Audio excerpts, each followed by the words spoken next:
జీవకళ బ్రహ్మకళగా మారాలి అంటే మానవుడు తప్పక పొందవలసింది ఏమిటి? ప్రణవ మంత్ర సిద్ధి. దీనిని ఏకాక్షర మంత్రం అని అంటారు.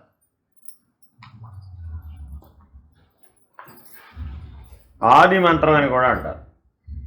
అంటే సృష్టి ఆరంభమునందు ఉన్నటువంటి బ్రహ్మవాచ్యార్థమైనటువంటిది ప్రణవ మంత్రం. కాబట్టి ఆ ప్రణవ మంత్రాన్ని మానవుడు తనలో ఉన్నటువంటి ప్రత్యేగాత్మగా భావించాలి.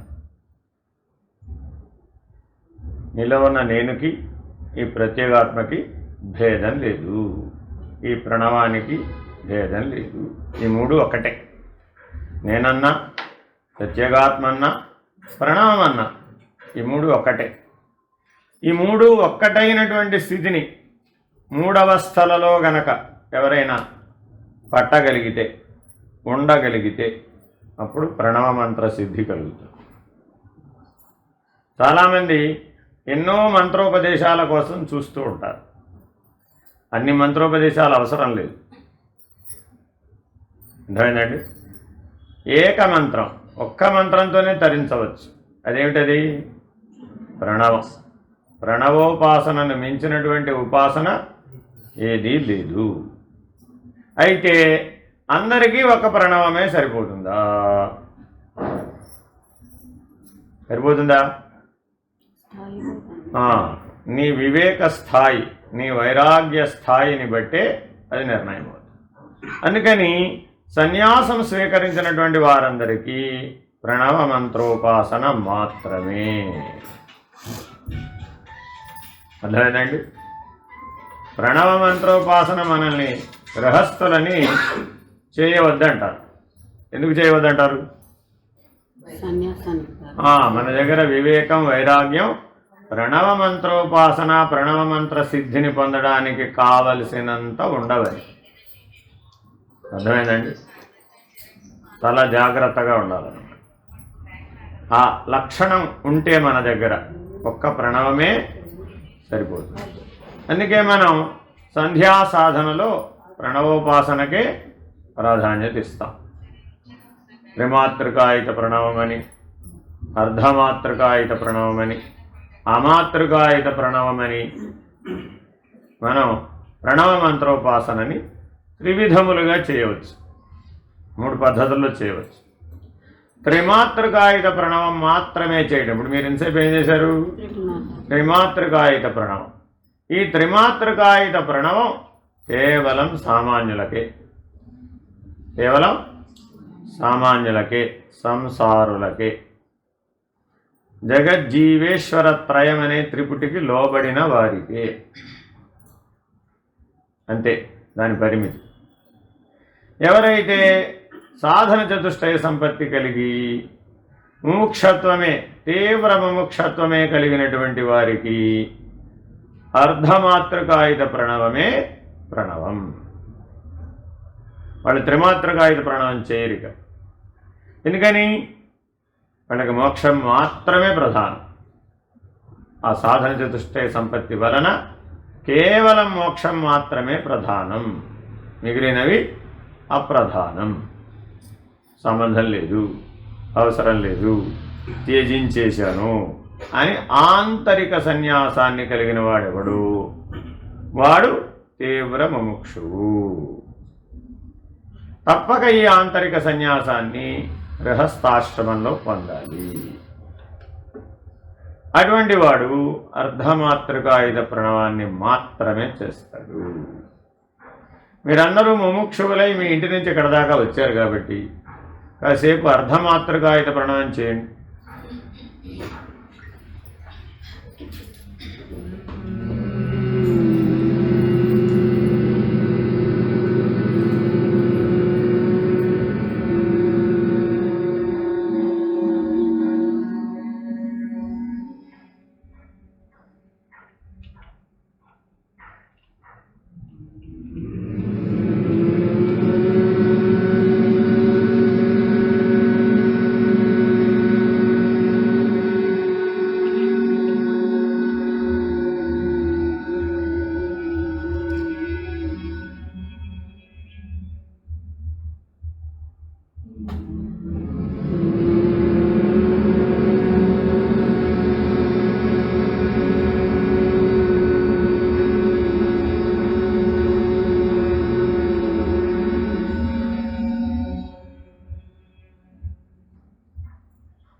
हरि ओम श्री गुरुभ्यो नमः हरि ओम పరమాత్మ విభూతి యోగంలో అక్షరాణం అకారోస్మి అంటాడు. అంటే అక్షరములలో అకారము నేనే, మంత్రములలో ప్రణవము నేనే. అక్షరాలలో అకారము నేనే, మంత్రములలో ప్రణవము నేనే.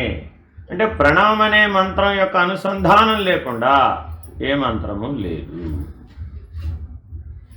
ప్రణవహీనమైన మంత్రములు, ప్రణవ సహిత మంత్రములు అనే మంత్రాలు రెండు రకాలు. ప్రణవహీనమైన మంత్రములు వేరే, వాటి లక్ష్యం కూడా వేరే. ప్రణవ సహిత మంత్రములు బ్రహ్మజ్ఞానానికి ఉపయోగపడతాయి. మంత్రాలు 2 విభాగంలో. ఒకటేమిటి ప్రణవ సహితం, కొన్ని ఏమిటి ప్రణవహీనం, ప్రణవరహితం. కాబట్టి బ్రహ్మజ్ఞానం పొందాలనుకునే వాళ్ళు తప్పక ఉపాసన చేయవలసినటువంటి మంత్రమేమి ప్రణవం. అర్థమైందండి.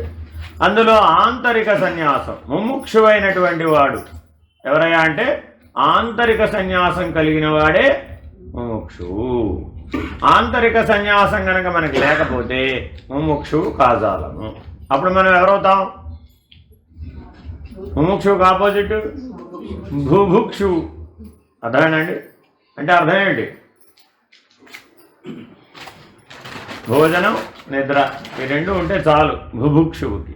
ముముక్షువుకి ఏం కావాలి? ఇప్పుడు జ్ఞానం ముక్తి. ముముక్షువు కూడా 2 కావాలి. ఏమిటవి? జ్ఞానం ముక్తి. అర్థమైందా? అదే భుభుక్షువుకి ఏం కావాలి? భోజనం నిద్ర, అంతే. సరే, రురుక్షువు అని ఇంకొక ఆయన ఉన్నాడు. ఆయన ఎవరు? ఈ ముముక్షువులలో కొంతమంది తీవ్ర సాధన వలన, తీవ్ర శ్రద్ధతో, తీవ్ర నిష్ఠతో ఉండటం వలన రురుక్షువులు అవుతారు. ఎంతమంది అవుతారు? ముముక్షువులు 100 మంది ఉన్నారనుకోండి, అందులో 10% మంది ఏమవుతారు? రురుక్షువులు అవుతారు. ముముక్షువులు 1000 మంది ఉన్నారనుకోండి, అందులో ముముక్షువులు 10 మంది అవుతారు. ముముక్షువులు 1000 మంది ఉంటే ముముక్షువులు ఎంతమంది అవుతారు? 10 మంది అవుతారు. ముముక్షువులు 100 మంది ఉంటే రురుక్షువులు ఎంతమంది అవుతారు? 10 మంది అవుతారు. 6 వృక్షోర్మునేర్ యోగి అని వర్షక్రమం భగవద్గీత చెప్తుంది. అంటే ఆంతరిక పరిణామం ఎలా వస్తుంది? మోక్షానికి అత్యంత ప్రధానం ఏమిటి? ముక్తికి అత్యంత ప్రధానం ఏమిటి? ఆంతరిక పరిణామం. బాహ్య పరిణామంతో అక్కడేం సంబంధం లేదు. మీరు భిక్షాధికారా, లక్షాధికారా, మీరు స్త్రీయా, పురుషుడా, మీరు అమెరికాలో ఉన్నారా, ఇండియాలో ఉన్నారా, స్వర్గంలో ఉన్నారా, భూలోకంలో ఉన్నారా, ఏం సంబంధం లేదు. మీరు దేవతలా, మానవులా, రాక్షసులా, దానికి ఏం సంబంధం లేదు. ఇదంతా బాహ్యం. బాహ్యమంతా ఆరోపితం. గుర్తుపెట్టుకోండి. బహిర్ముఖమంతా ఆరోపితం. ఆరోపితం అంటే ఏంటి? తెర మీద సినిమా. ఆరోపితం అంటే ఏంటి? సులభంగా అర్థం కావాలంటే తెర మీద సినిమా. సినిమా మారిపోద్ది కానీ తెర మారు. మీరే సినిమా హాల్కైనా వెళ్ళారనుకోండి, ఆ సినిమా హాల్లో ఇప్పుడు ఏం ఆడుతుందిరా? ఓ ఆట ఆడుతుంది. 1 నెల తర్వాత మరో ఆట ఆడుతుంది. ఇంకో నెల తర్వాత అయ్యో 3 రోజులే ఆడిందా, తర్వాత పోయిందా, 3 రోజులకే మార్చేసాడు ఆట. తెర మార్చేసాడా? మార్చాల. అర్థమైందండి. కాబట్టి మారే ఆటను పట్టించుకునేవాడు బుభుక్షువు. మారే ఆట మీదే దృష్టి నిలిపాడు, అప్పుడు వాడేవాడు? బుభుక్షువు. అర్థమైందండి. మారని తెర మీద దృష్టి పెట్టాడు, అతనెవరు? ముముక్షువు. తెర ఉంది, సినిమా ఆట కూడా ఉంది, కానీ కనబట్టలేదు. ఏముంటే కనబడుతుంది? ప్రకాశం ఉంటే కనబడుతుంది. ప్రకాశం మీద ఎవరైతే దృష్టి పెట్టారో వాడు రురుక్షువు. ప్రకాశం మీద దృష్టి పెడితే రురుక్షువు. మర్చిపోమాకండి. ఇవన్నీ మీ లోపల స్థిరంగా ఉండాలి, ఈ ప్రామాణికమైనటువంటి వాక్యాలు. ఎందుకంటే మీ సాధనలో మీరు ఉన్నప్పుడు మీకు ఇవి స్ఫురించాలి. లేకపోతే అప్పుడు వచ్చి ఎవరో చెవులో చెప్పరు, కూర్చోబెట్టి అంతకంటే పాఠం చెప్పరు. ఇవి మీ అంతరంగంలో నుంచి అవబోధగా, గురువాక్యంగా మీకు స్ఫురించాలి. ఎప్పుడు స్ఫురించాలి? యుద్ధం చేసేటప్పుడు. పద్మవ్యూహంలో నుంచి బయటికి రావడం ఎప్పుడు స్ఫురించాలి? ఇంటికి వచ్చి నిద్రపోయిన తర్వాత. ప్రయోజనం ఏముంది? పద్మవ్యూహంలో యుద్ధం చేస్తున్నప్పుడు గుర్తుకు రావాలి. ఎలా లోపలికి వెళ్ళాలి, ఎలా బయటికి రావాలి. కాబట్టి బుభుక్షు అనగా ఎవరు? మారే ఆట మీద దృష్టి పెట్టిన వాడెవడు? వాడు బుభుక్షువు. ఎవరైతే కదలని తెర మీద దృష్టి పెట్టాడో అతనెవరు? ముముక్షువు. ప్రకాశం మీద దృష్టి పెట్టాడో అతనెవరు? రురుక్షువు. ఇప్పుడు ముని ఎవరు? ముని ఎవరు? ముని ఎవరు? అమాతృకాయుత ప్రణవ ధ్యానంలో లయమయ్యేవాడెవడో వాడు ముని. ముని ఎవరండి? ప్రణవానికి మరో పద్ధతి కూడా ఉంది, మూడో ఉపాసన. అది ఎట్లాగా? అమాతృక అంటే సైలెన్స్, నిశ్శబ్దం, లోపలే మానసిక మౌనం. ఈ మానసిక మౌనం కలిగిన వారెవరో అతడే ముని. కాసేపు మీరు అమాతృకాయుత ప్రణవ ధ్యానం చేయండి.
హరి ఓం శ్రీ గురుభ్యో నమః. హరి ఓం. మౌనంలో ఎంతమంది లయమయ్యారో మీకే తెలుసు. అలా లయమైన వాళ్ళెవరు? ముని. మానసిక మౌనంలో లయమైన వాడెవడో వాడు ముని. ఇప్పుడు యోగి. యోగి ఎవరు?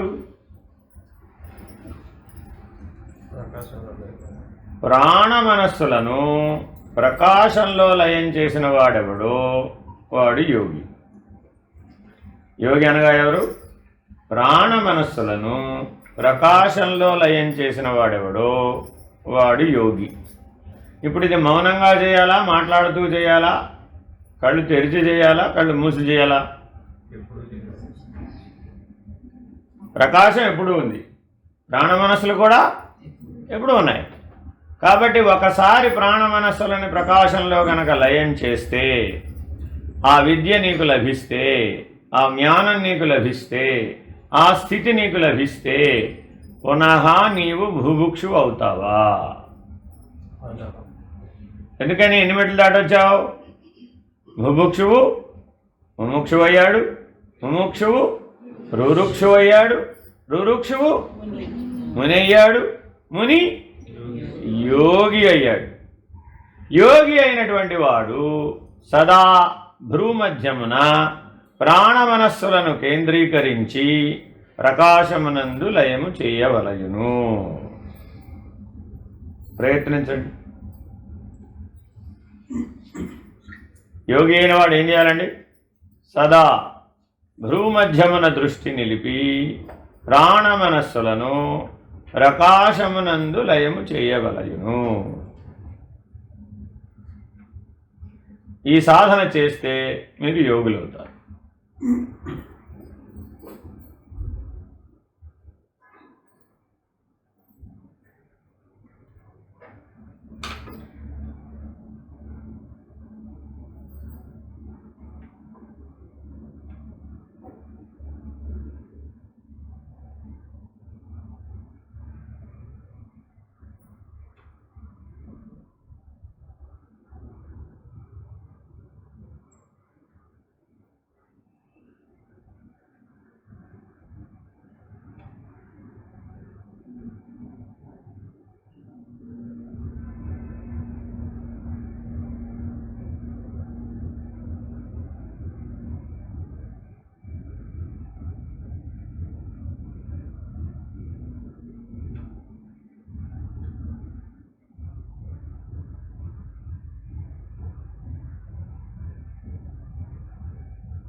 హరి ఓం శ్రీ గురుభ్యో నమః.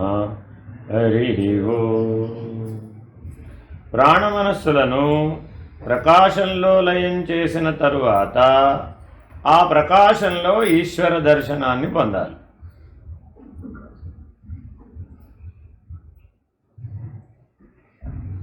పొందితే మీరు భక్తులవుతారు.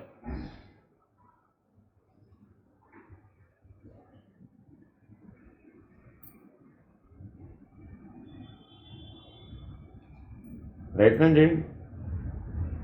ప్రాణమనస్సులని భృకుటిలో కేంద్రీకరించాలి, ప్రకాశంలో లయం చేయాలి, ఆ ప్రకాశంలో ఈశ్వర దర్శనాన్ని పొందాలి.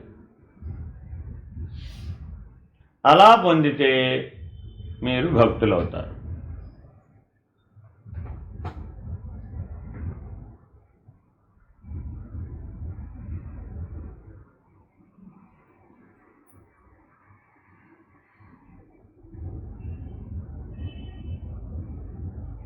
ఏ దైవమైనా ఈశ్వరుడే.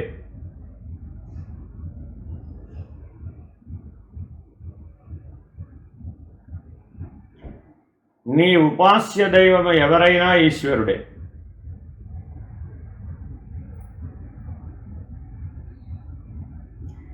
నీ ఉపాస్య దైవము గురువైనా ఈశ్వరుడే.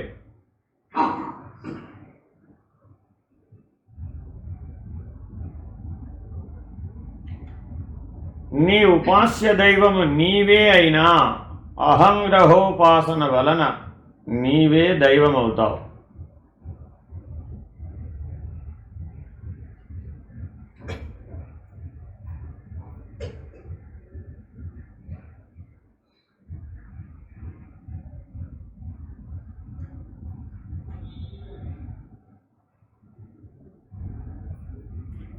ఈ అనుభవం కలిగినటువంటి వాడు భక్తుడు.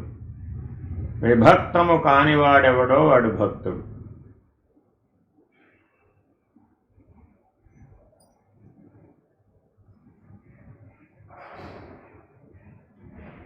భగవంతుని కంటే వేరుగా లేనివాడెవడో వాడు భక్తుడు.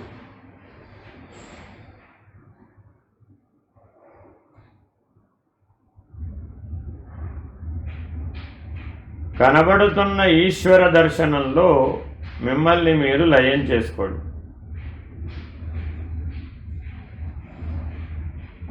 మీ నామ రూప క్రియ నటనలు అన్నింటినీ ఈశ్వరార్పణ చేసి మీ ఉనికిని సర్వస్య శరణాగతితో ఈశ్వరార్పణ చేసి భగవదర్పణ చేసి ఆ కనబడుతున్న ఈశ్వర దర్శనంలో లయమవ్వండి.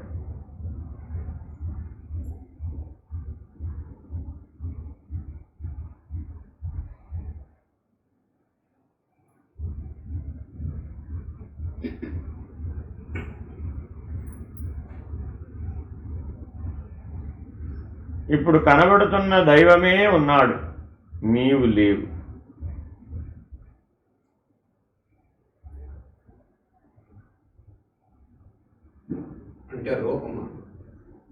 భావన.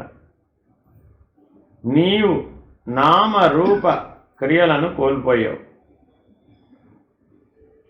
అభావస్థితి యందు ఉన్నావు. అట్టి అభావస్థితి యందు ఉన్నచో అందున్న నేను, ఆ అభావస్థితి యందున్న నేను జ్ఞాని. సర్వకాల సర్వావస్థల యందును అభావస్థితి యందున్న వాడెవడో వాడు జ్ఞాని.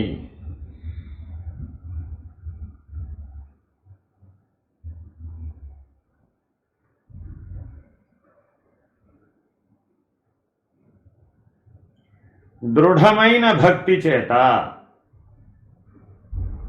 ఈ అభావస్థితి యందున్న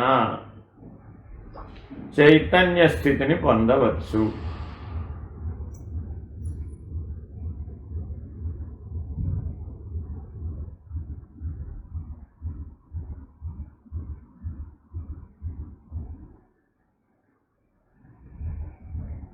ఆ చైతన్యమే నేను.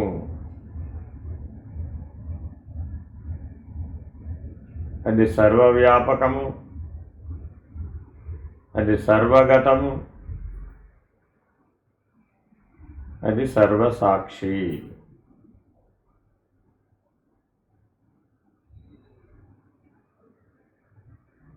అది సర్వాత్మ.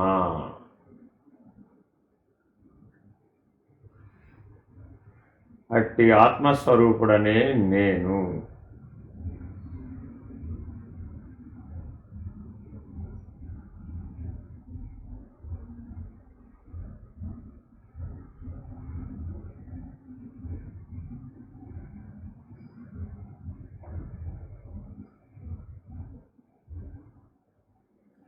నేను చైతన్య స్వరూపుడను, నేను జ్ఞానస్వరూపుడను, నేను ప్రకాశస్వరూపుడను, నేను సర్వవ్యాపకుడను, నేను సర్వసాక్షి.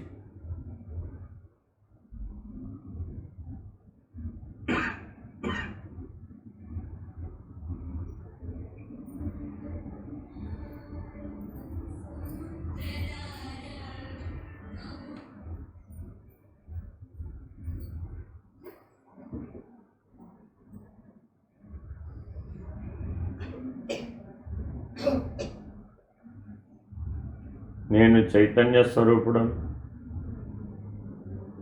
నేను జ్ఞానస్వరూపుడను, నేను ప్రకాశ స్వరూపుడను, నేను సర్వవ్యాపకుడను, నేను సర్వసాక్షి, నేను ఆత్మస్వరూపుడను.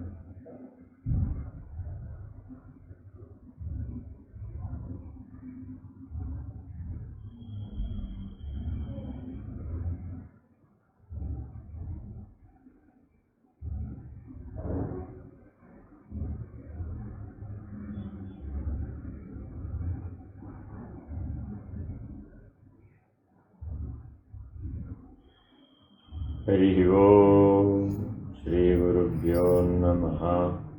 హరి ఓం. ప్రణవ మంత్రం చేయండి మళ్ళా. ఓం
హరి ఓం శ్రీ గురుభ్యో నమః.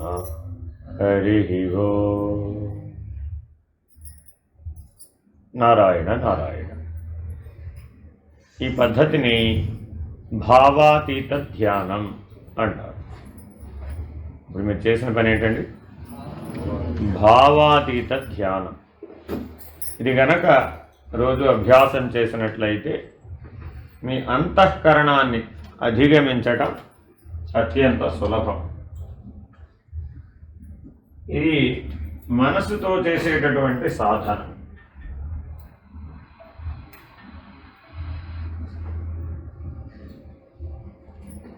కాబట్టి మనసున్న ప్రతి ఒక్కరూ ప్రయత్నించవచ్చు. అంటే మనసు లేని వారు చేయలేరని అర్థం. మనసున్న ప్రతి ఒక్కరూ ప్రయత్నించవచ్చు. ఇదే భావాతీత ధ్యానం పేరుతో ప్రపంచంలో అనేక విధానాలు ఉన్నాయి. ఇన్యూమరబుల్ నెంబర్, 10 నెంబర్ సంస్థలు ఉన్నాయి. కానీ ఉన్న వాటిలో వేద ప్రామాణికమైనటువంటి జీవన విధానంలో, ఋషి ప్రోక్తమైన జీవన విధానం ఉన్నటువంటి వాళ్ళకి ఈ పద్ధతి సులభ సాధ్యం. ప్రణవ మంత్రోపాసనతో తరించినటువంటి ఋషులు ఎంతమందో ఉన్నారు, లక్షల కోట్లలో ఉన్నారు. కాబట్టి మీరు ఋషి ప్రోక్తమైనటువంటి ఋషి వలె జీవించే జీవన విధానం కలిగి ఉండి ఈ ప్రణవ మంత్రోపాసనను చేసి ప్రణవ మంత్ర సిద్ధిని, దాని ప్రాప్తిన గనక పొందినట్లయితే తప్పక మీకు జీవకళ బ్రహ్మకళగా పరిణామించదు. అప్పుడు బ్రహ్మము సాక్షాత్కరిస్తుంది. అప్పుడు ఆ బ్రహ్మం అనుభూతం అవుతుంది. అప్పుడు ఆ బ్రాహ్మీభూత స్థితి యందు నిలవవచ్చు. ఎవరైతే బ్రాహ్మీభూతులై నిలుస్తారో వాళ్ళు ముక్తులు. వాళ్ళకి బంధాలు లేవు. కాబట్టి మానవ జీవితానికి లక్ష్యం బ్రహ్మజ్ఞానం, బ్రాహ్మీభూత స్థితి, బ్రహ్మనిష్ట. తద్వారా బంధరాహిత్యం, ముక్తి.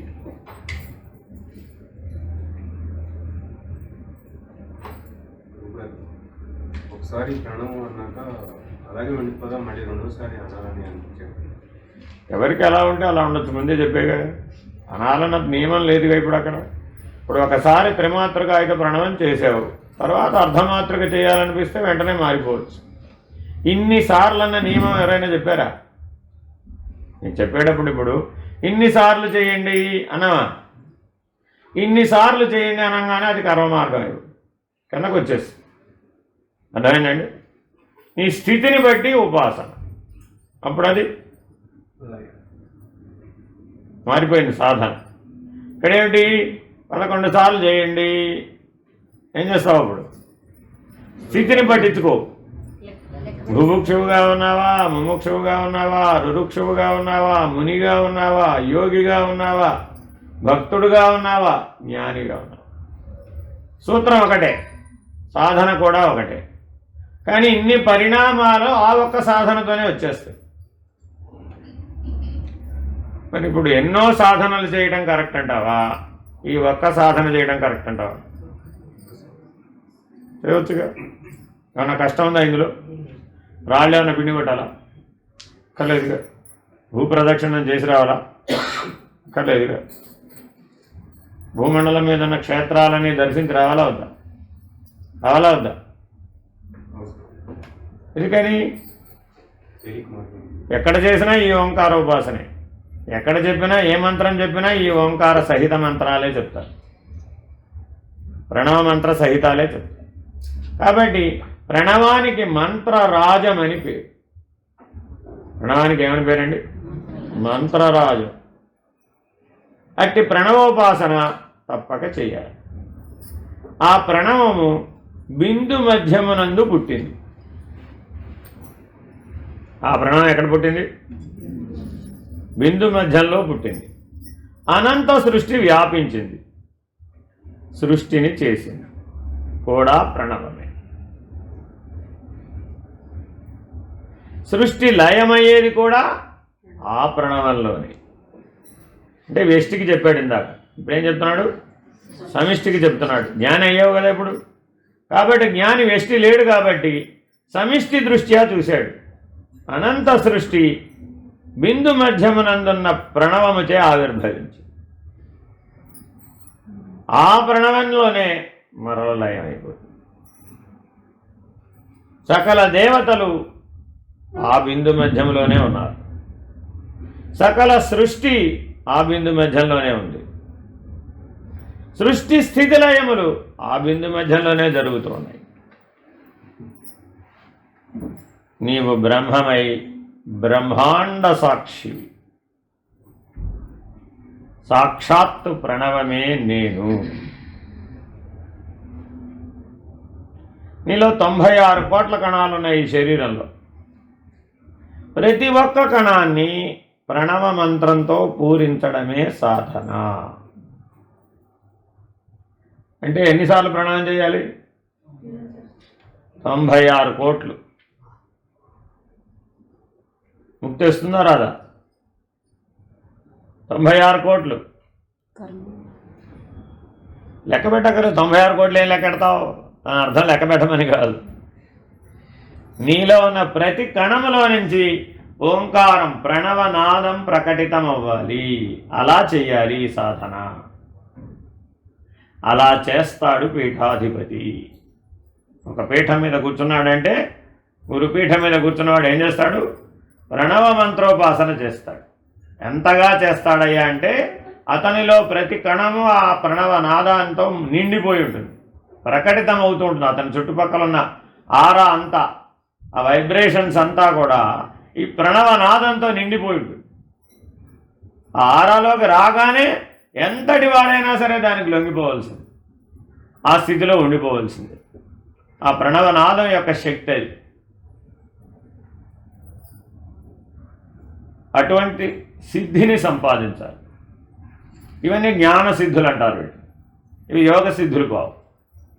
అంటే ప్రకృతిలో ఏం ఉపయోగపడవు, వ్యక్తి జీవనానికి ఏం ఉపయోగపడవు, కానీ ముక్తికి ఉపయోగపడతాయి. జ్ఞాన సిద్ధులన్నీ ముక్తికి ఉపయోగపడతాయి.